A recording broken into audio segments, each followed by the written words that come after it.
Həcim deyir imamımız ki, oruç tutanda saçının telinə qədər oruc olsun. Bədəninin dərisinə qədər oruc olsun. Dəri necə oruç tutur dostum? Dəri necə oruç tutur?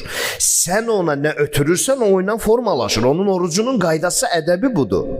Sənin telin necə oruç tutur? Bu saç necə oruç tutur? Sən nələr qəbul edirsən gözünlə, qulağınla, dilindən, o başlayır ondan becərilməyə. Bostandır da insan bədəni. Bir torpaq sahəsi kimidir. Nə əkəcəksən, onu da biçəcəksən. Haram yiyəcəksən, haram formalaşacaq. Halal yiyəcəksən, halal formalaşacaq. İmam da bizə orucun ədəb dərslərini öyrədəndə deyir ki, mədəniz ac qalan oruclardan olmayın. Bədəninizlə ruhunuz arasında təmas yaradan bir oruç tutun. Onda bilərsiniz ki, orucun olan şeydir.